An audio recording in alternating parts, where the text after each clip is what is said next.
Welcome to Real Estate and Taxes with Lakshay. I will be helping you minimize your taxes. So welcome back to my Tuesday session on Real Estate and Taxes. Thank you once again for joining in. My name is Lakshay, and we're going to be talking today about how do you minimize your personal taxes. The first and foremost, I have a very out-of-the-box recommendation for you. My recommendation is to start a small business.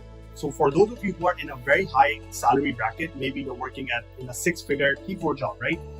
The only way to kind of get your money back or make a significant dent is to somehow start something of your own. And what do I mean by something of your own? Because you already have a six-figure job. Maybe you have a passion about day trading. Maybe you are passionate about baking. Maybe you're passionate about, photography. These all passions can actually be converted into a category where you can now claim income as well as expenses. So what do I mean by that? Whenever you have a job that is worth $200,000, you're already in the 50% tax bracket. In order to reduce your taxes, you basically need to offset some expenses against that income. But because you are already getting a T4 and they already deduct, your employer already is deducting all of the taxes at source, it doesn't leave you any opportunity with recording any expenses. So my suggestion first and foremost is look into something which you're passionate about. When you're doing these small businesses from home, you can now write off all of these expenses against all the taxes that you've overpaid. So let's assume you started to do Uber or Skip deductions. The expenses for your car, which were not deductible before, can now be deducted. Capitalizing your car, writing off the depreciation against your income. This will technically give you like a bonus tax refund or increase your tax refund significantly. The second option I have is claiming dependents. We all know that we can claim our children as dependent on our tax return. But have you heard of claiming your grandparents or your parents as dependent on your tax return? If you have not, I wanted to highlight that too. If let's assume you have a grandparent who is basically physically or mentally infirm, maybe they need a walking stick, maybe you need to take them to a dentist appointment, or maybe you have to take care of them. They're technically your dependent as well. A lot of people think only dependents are people who are their children, but I wanted to look at it from the other angle where if they're blood related, they live with you and you have to take care of them, and they might not have any income. Think about claiming them as a dependent, because that can also significantly change your tax return. Personal tax filing, when you claim someone as a dependent, it gives you a very good bump up towards your tax refund, because now your salary might be sufficient for two people, you and your spouse, but when you add a dependent who doesn't have income that you need to take care of, your family income graph changes, and that now the income for two, which was sufficient, is not sufficient for three people. So CRA will give you some refund back. So definitely think about this. Definitely, when you're filing your taxes, look around, see if your grandparents or your parents or even your spouse or anyone who's diabetic, disabled, or you have to spend money on, they can technically be claimed as a dependent on your tax return. So definitely look into that. Third one I wanted to highlight was something that we are all familiar with. This used to be called $2 per day temporary flat rate method, where you could write off home office expenses because you're working from home. Now this has been discontinued.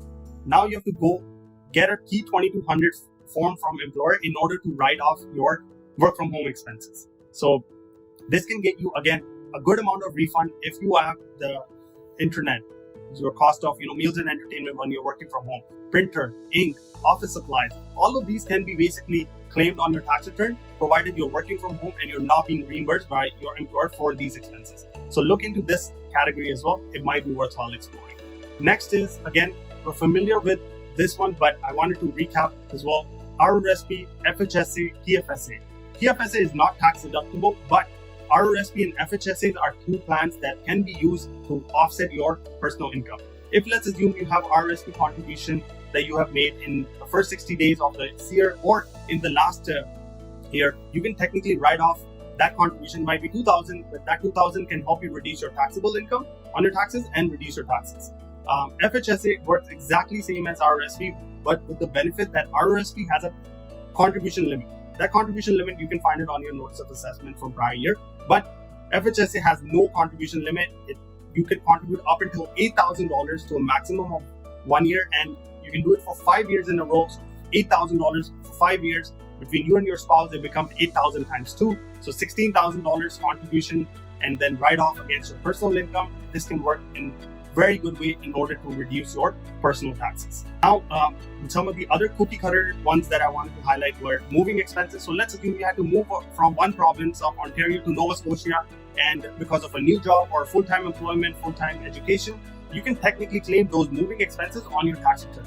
This can significantly, increase your refund, because you're going to be claiming your accommodation while you're traveling, your travel tickets, your meals and entertainment can also be claimed while you're moving your stuff from Ontario to Nova Scotia. So those are some of the things to keep an eye out for.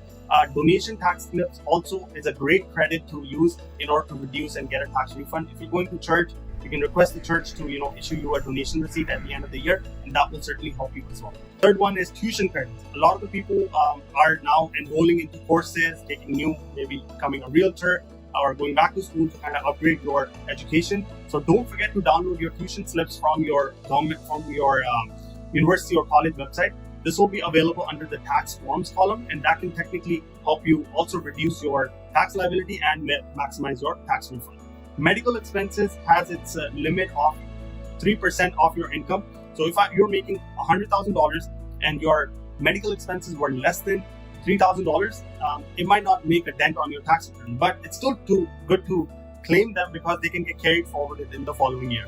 Well, in conclusion, tax season is around the corner. The tax deadlines I wanted to wrap it up with.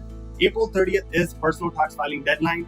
June 15th is for self-employed individuals. Maybe you or your spouse are self-employed, then your extension is June 15th. But remember, you still need, if you have a tax owing by June 15th, you still need to pay it by April 30th. The payment deadline is still April 30th. They just had you can file it. You can just report the taxes by 15th, the paperwork, but the payment is still due by April 30th. There's a late filing penalty of 5% on the balance owing for 2023, an additional 1% per month. So, you definitely want to keep an eye out for it if you don't want to be filing late, right? Why pay additional interest when we don't have to?